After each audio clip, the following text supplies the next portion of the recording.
I was lying on the cold asphalt, hearing the faint sound of sirens in the distance, and the warm blood from my head pooling around me when everything went dark.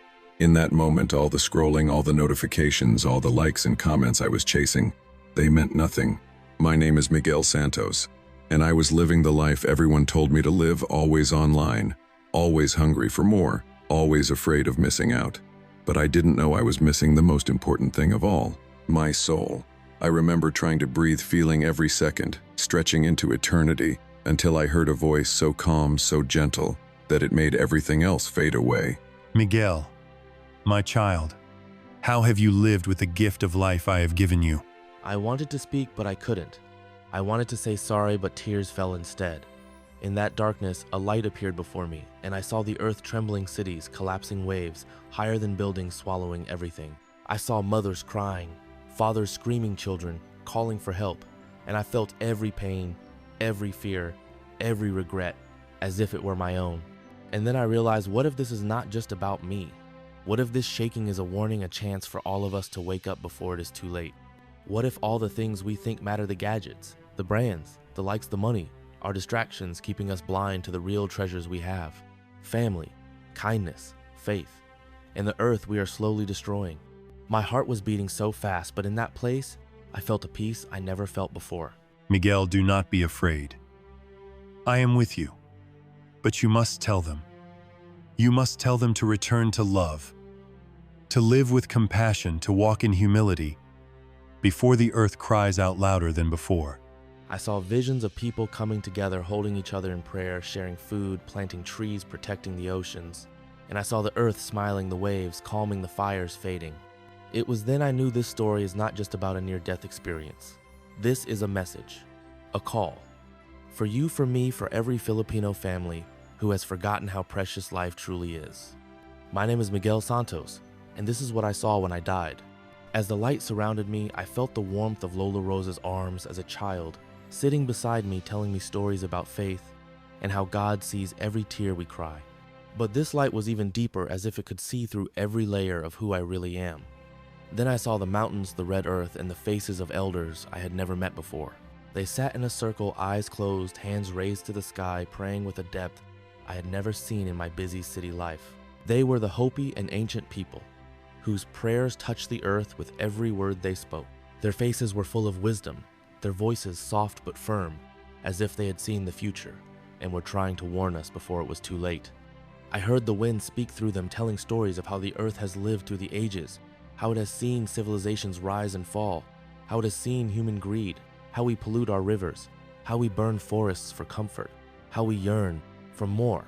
The Hopi speak of a time they call the Great Cleansing, a time when the earth will cleanse itself with fire, with floods, with earthquakes that will shake nations, destroy proud towers, and wash away what we thought would last forever. It will not be limited to one place, not just the deserts they call home, but across continents, across oceans, touching every life, every home, every family that has forgotten to live in harmony with the earth. I saw the ground crack, buildings crumble to dust waves, rise higher than the tallest towers in Manila, flooding streets filled with abandoned cars and lost dreams. And in the chaos, I heard the cries of people asking why God could allow such pain. And then I saw them, the Hopi elders, standing calmly praying, faces turned to the stormy sky, hands touching the ground, tears falling not from fear, but from the deep understanding that what was happening was a call for humanity to return, to remember, to awaken before it was too late. Miguel, many have forgotten, but I have not forgotten them. This shaking is not my wrath, but a call for my children to come home. I felt a shiver inside me as I saw images of plastic floating in the ocean, rivers turning to poison, the air filled with smoke, children coughing as they walked to school, families fighting over money out of pride, forgetting the love they once had for each other. I saw people in the Philippines in the markets and jeepneys on crowded buses, their eyes lifeless as they scrolled through their phones, comparing themselves to others, feeling helpless, feeling empty, not realizing that they were being robbed of joy, of purpose, of the moments that truly matter. The Hopi prophecy is clear. The world is out of balance, not just because of politics, not just because of climate change, but because our hearts have drifted away from the Creator, from the simplicity of kindness, from gratitude for the air we breathe, and the rice we share with our families. The elders raised their hands, and I saw them praying for every nation, for every child, for every father who works abroad, to support his family, for every mother who feels alone, for every young person who thinks there is no hope. They prayed that the great shaking would not be in vain, that it would awaken the hearts of humanity. Teach us to live simply, to care for the earth, to love one another deeply, and to walk humbly with God. Miguel, tell them, tell my children that it is not too late. Even now they can return to me. They can return to the earth with reverence.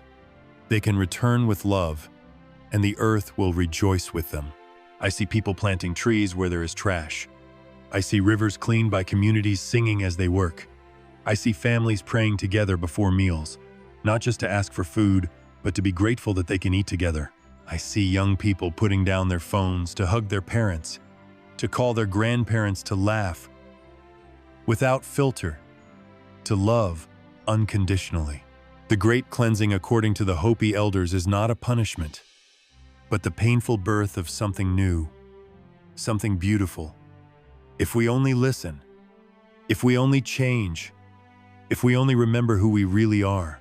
I feel tears streaming down my face, even in this place between life and death, as I realize how much we have lost in the noise of this world, and how much we could gain if we chose to turn back, to live with faith, to live with compassion, to walk with God again. Miguel, you will come back. As the light shifted around me, I found myself standing above the vast blue of the Pacific Ocean, as if I was hovering over the heartbeat of the earth itself, feeling every ripple of energy, every silent cry beneath the waves that so many of us never hear while we scroll and rush through our noisy days. I saw the Pacific Ring of Fire, a mighty horseshoe of trembling lands and restless seas, stretching from the Philippines to Japan, from the west coast of the Americas down to New Zealand, a sacred circle of molten veins under the earth, holding the power to shake nations within moments, to humble even the mightiest cities built by human pride and ambition. I felt the deep groaning of the tectonic plates as they shifted and scraped against each other, movements hidden beneath the ocean's calm surface, storing energy that when released would send shockwaves across the world, tearing apart roads, swallowing houses, leaving entire communities in the dust, praying for help, begging for mercy, realizing too late how fragile their plans and possessions truly were. I saw Japan, its cities alive with lights trains, rushing people, bowing politely while their hearts carried silent burdens of exhaustion, loneliness, fear about the future. All while beneath them, the earth was preparing to speak in the language of trembling ground and towering waves.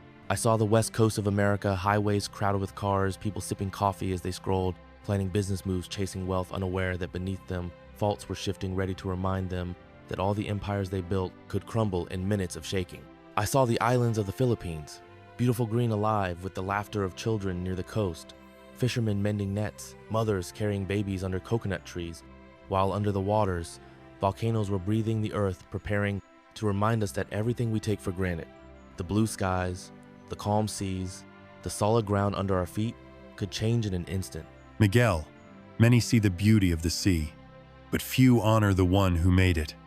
Many walk upon the earth, but they do not thank the giver of life for every step. His words echoed as I saw volcanic eruptions painting skies with fire and ash, rivers of lava carving paths through forests and fields, people watching in fear as the skies darkened, realizing all their schedules, plans.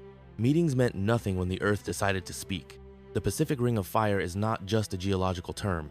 It is a reminder that we live on a living, breathing creation that responds to how we live, how we honor it, how we honor the Creator. Scientists have measured that this ring holds over 75% of the world's active volcanoes, that nearly 90% of the world's earthquakes happen along its edges. Yet people continue to build without thought, to take without gratitude, to live disconnected from the ground that sustains them. I felt the sorrow of the earth, the heaviness of the oceans, the groaning of creation longing for redemption, longing for humanity to remember we are not separate from the earth, that our pollution, our carelessness, our greed are not without consequences. I saw plastic floating like islands in the oceans, rivers choked with garbage smoke rising from burning forests, as animals fled their cries, joining the silent suffering of the earth. And I felt the pain of what we have done, all in the name of convenience, profit, and comfort.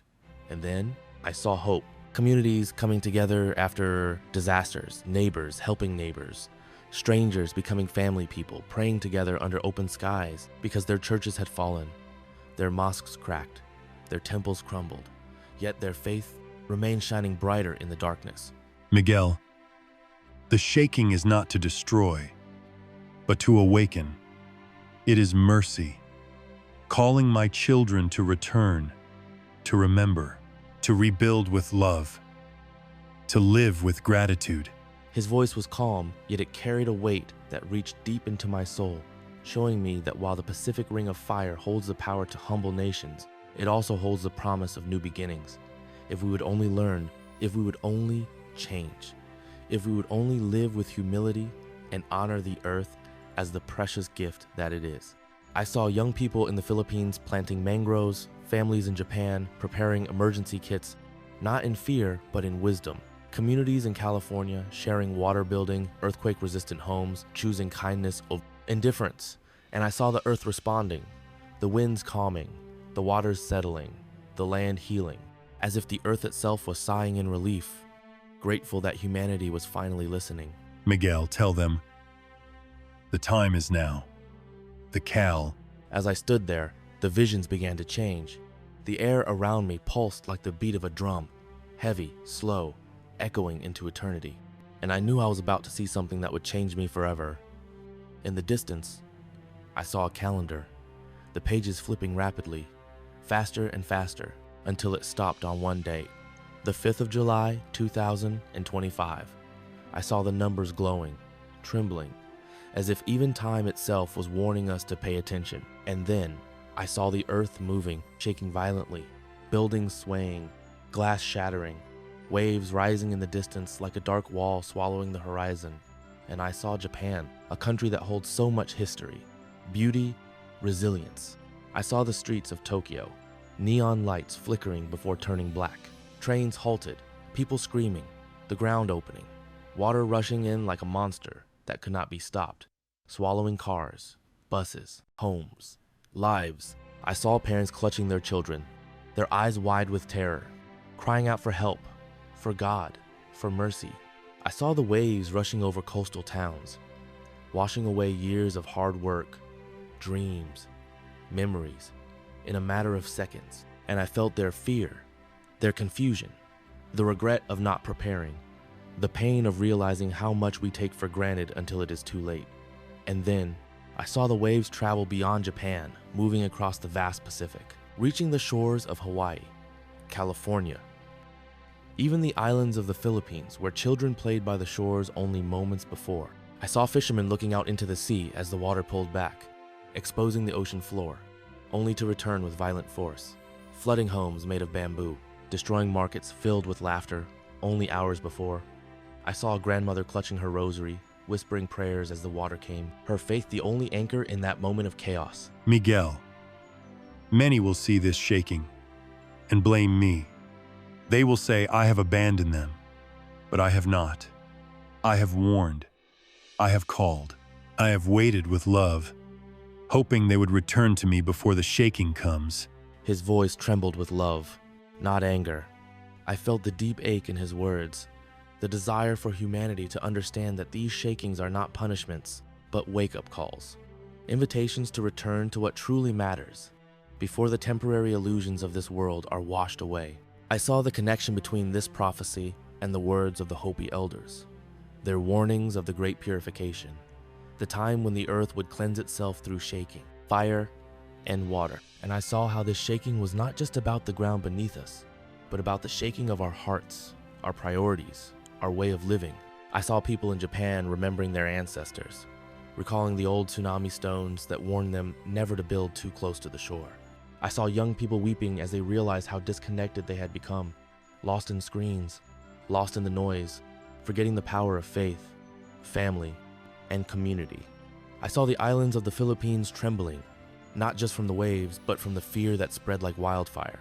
Families separated, mothers screaming for their children, fathers trying to find their way through flooded streets. And yet, in the chaos, I saw moments of light, strangers pulling each other to safety, people forming human chains to rescue the elderly, groups praying under stormy skies, voices singing worship in the rain, as if faith was the only shield left in a world that was shaking apart. Miguel, tell them, the date is not the focus. The message is, I desire my children to live prepared, not in fear, but in faith. Not in panic, but in wisdom. Not in greed, but in love. If they would return to me, I will walk with them through every shaking, every storm, every flood. I saw scientists monitoring the Pacific Ring of Fire, their instruments beeping, their charts warning of stress building along the faults. And yet, I saw many leaders ignoring the signs, prioritizing profit over preparedness, comfort over caution. I saw societies so addicted to convenience and distraction that they chose to remain blind to the warnings given by nature, by prophecy, by the Spirit. I saw people laughing at the idea of preparation, mocking those who chose to pray and store water, calling them foolish, until the day came when they wished they had listened. I felt the tension between the world's desire to ignore the shaking and the earth's call for us to return to a life of balance, simplicity, faith, and gratitude. Miguel, tell them, now is the time to return. Now is the time to love. Now is the time to prepare. I am coming soon, and even in the shaking, I will be with those who trust in me. And as the visions faded, I felt a single tear fall down my cheek, because I knew this message was not for me alone. It was for every father working hard for his children, every mother praying for her family, every young person searching for purpose in a world of distraction, every Filipino family hoping for a better tomorrow. This message was for you, that even if the earth shakes, you can stand in peace, if you stand with him. As the visions continued, I saw the earth's story unfolding, not just in Japan, not just in the Philippines, but across the world. I saw tribes gathering under starlit skies, elders speaking in quiet voices as children listened with wide eyes, stories that had been passed down through generations, stories of the earth's power, its cycles, its warnings, stories that echoed the Hopi prophecy I had seen, stories that spoke of a coming shaking, a cleansing, a chance for renewal if people would listen before it was too late. I saw the native tribes of the Pacific Northwest, the stories of Thunderbird and Whale, the cosmic battle that once shook the mountains and sent waves crashing upon the land. The elders spoke of how the Thunderbird's wings created lightning and thunder, how the whale's struggle beneath the sea caused the earth to tremble. They told these stories not as legends alone, but as living reminders that the earth is alive, that the oceans remember, that the sky watches how humanity treats creation. I saw the Maori of New Zealand, the stories of Ruamoko, the god of earthquakes and volcanoes, how he moves beneath the ground when the world is out of balance, stirring the earth, reminding people that they must honor the land, respect the seas, live in harmony with nature, or else face the shaking that would come without warning. I saw the faces of the elders, lined with wisdom and tears, praying that their children would remember these truths in a world that is moving too fast, forgetting too much. I saw Japan, the ancient tsunami stones standing silently on hillsides, carved with warnings that said, "Do not build below this point. The sea will return." These markers were placed by ancestors who survived the waters, who loved their descendants enough to leave a sign that would protect them. But I saw how many had ignored these warnings, building closer to the sea for convenience, for profit, for beauty, forgetting that the sea always keeps its promise. I saw tears falling on these stones, prayers whispered as people remembered too late, the wisdom their ancestors tried to pass down. I saw the Philippines, the stories whispered by fishermen at dawn, how the sea once swallowed entire villages when people turned away from God, how the mountains shook when the land was disrespected, how the elders prayed for protection before storms, asking God to calm the winds, to calm the seas. And I saw how these stories, once alive around cooking fires and in barangay gatherings, were being forgotten as screens replaced conversations, as the hunger for likes replaced the hunger for wisdom. Miguel, do you see? Every people, every tribe has been given warnings, not to create fear, but to create reverence, to call my children back to me, back to the earth, back to love, before the shaking comes. His words wrapped around my spirit like a warm blanket, firm yet full of compassion. I saw how these indigenous stories were like threads in a divine tapestry, each culture holding a piece of the truth, each story calling humanity to remember that the earth is not just a place to use, but a sacred gift to care for, a home to honor, a responsibility to protect. I saw people gathering again in circles, praying, singing songs of gratitude, seeking the wisdom of their ancestors, asking forgiveness for the ways they had dishonored the land. And as they did, I saw the earth respond.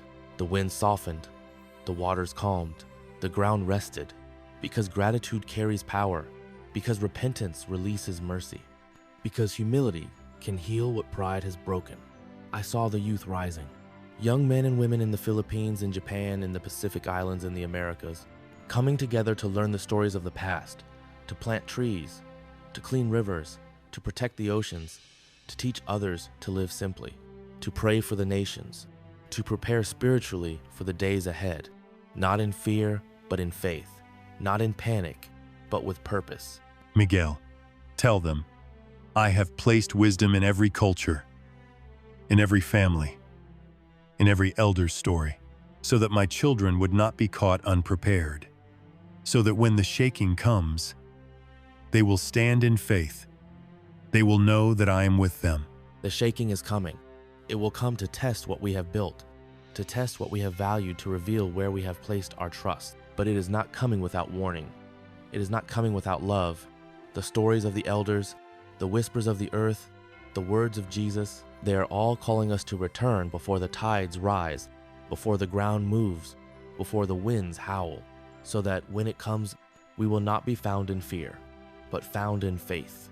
And as the visions began to fade, I felt a deep ache in my chest, a longing for people to remember, to return, to prepare, to listen to the voices of their ancestors, to honor the warnings given in love, so that they will know when the earth shakes, when the sea roars, when the winds rage, that they are not alone, that they are held by the one who made the earth, the one who calms the storms, the one who walks on the waters, the one who calls them by name. As the final vision settled in my spirit, I found myself standing on sacred ground, the earth beneath my feet warm and alive, the wind brushing past me, as if it were whispering secrets only the quiet could hear. And I knew that everything I had seen was not about fear, not about doom, but about a call to awaken, a call to return, a call to live truly alive before it is too late.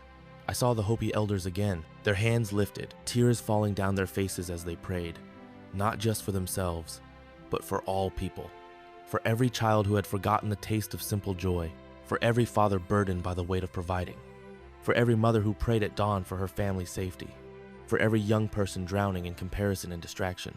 They prayed because they understood.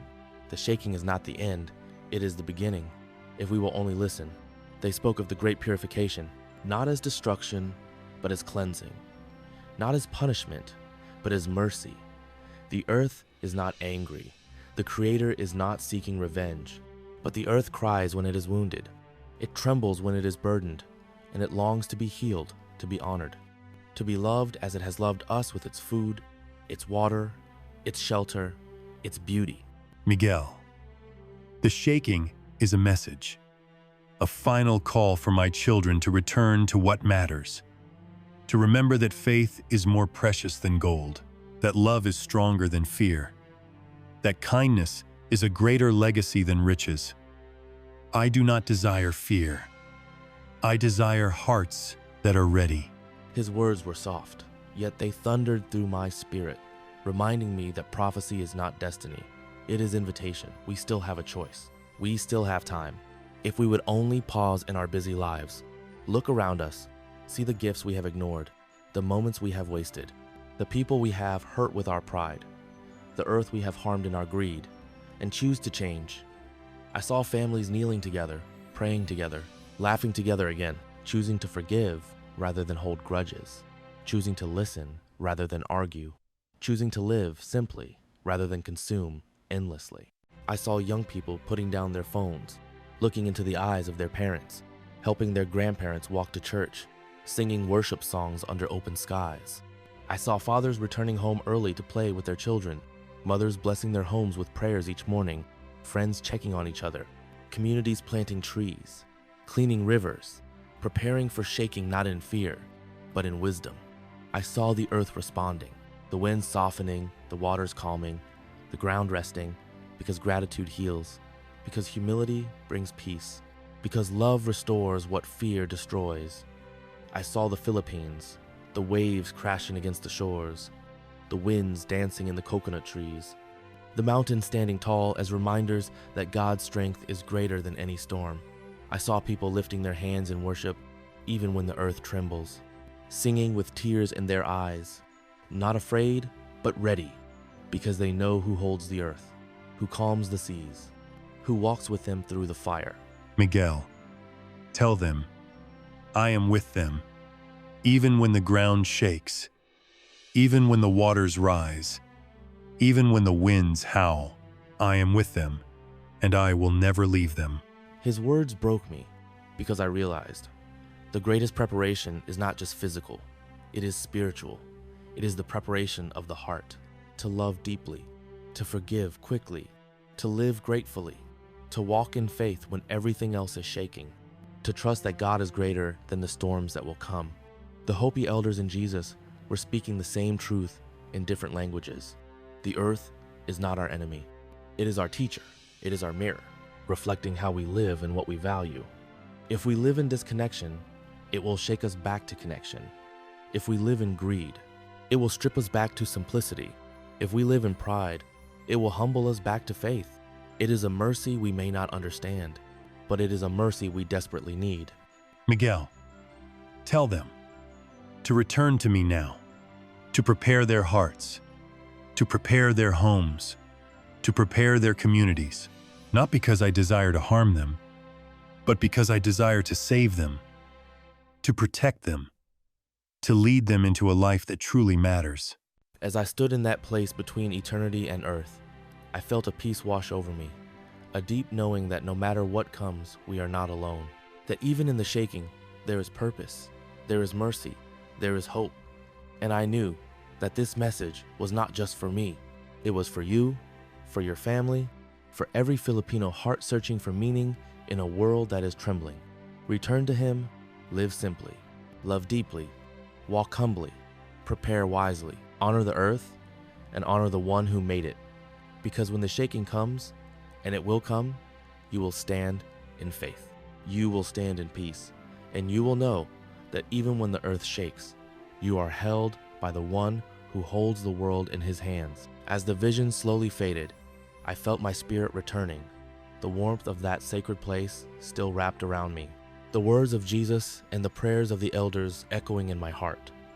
I opened my eyes in the hospital room, the beeping of machines, the smell of alcohol, the soft whispers of nurses moving around me, but inside me, everything had changed. I realized that everything we chase in this world, the likes, the money, the approval, the endless noise, all of it means nothing if we lose our soul, if we lose the moments with the people we love, if we forget the purpose we were born for. I remembered the shaking I saw, the waves, the trembling ground, and I knew it was not about fear, but about preparing our hearts, our home, our communities, so that when the shaking comes, we will not be found running in fear, but standing in faith. Miguel, tell them, I love them. I have always loved them. I am calling them back before it is too late. Tell them that now is the time to live for what truly matters. His words are for you, for your family, for your children, for your parents, for your neighbors, because you are not here by accident. You are hearing this message because the Creator wants your heart, your attention, your love. Before the shaking comes, before the storms rise, before the waves roar, I saw visions of people waking up before dawn, praying in the quiet, asking God to guide them, families gathering for meals, holding hands as they thank God for the food, communities sharing what little they have, helping the elderly, comforting the broken, planting gardens instead of chasing more gadgets, choosing kindness instead of anger, forgiveness instead of bitterness, faith instead of fear. I saw young people in the Philippines rising, saying yes to Jesus, letting go of addictions, letting go of comparison, choosing to live simply, choosing to live purposefully, choosing to honor God with every breath. I saw fathers coming home early, hugging their children, reading the Bible together. I saw mothers blessing their homes with prayers, singing worship while washing dishes. I saw communities gathering under open skies, worshiping God as the wind touched their faces, The same wind that once brought storms, now carrying their praises to heaven. Miguel, tell them, the shaking will come, but I will be with those who walk with me. I will protect those who trust in me. I will strengthen those who call upon my name. His promise is true. His love is real. And you can feel it now if you would open your heart. Breathe. Pause from the noise and whisper, Jesus, I trust you, because it is never too late to return, never too late to change, never too late to prepare your heart for eternity. You are not powerless. You are not alone. You have a choice today to live for what truly matters, to prepare while there is still time, to let go of fear and walk in faith, to let go of anger and choose forgiveness, to let go of the endless chase for what fades, and embrace what lasts forever. The shaking is coming, yes, but it is not the end. It is the doorway to a new beginning for those who walk with faith, with humility, with gratitude, with love, and you can be one of them. You can prepare your home, your family, your heart, so that when the earth shakes, you will stand in peace, held by the one who holds the world in his hands. Miguel, remind them, my love is their shelter. My presence is their peace. My promises are their hope. Tell them to come to me, now. And so I am here, telling you, because I love you, because he loves you, and because your life, your soul, your eternity matters more than you know. My friend, this story is not just a story. It is a message for you, for your family, for all of us to return to what truly matters. To live simply, to love deeply, to trust God before the shaking comes. My child, I love you. I am with you. Come back to me.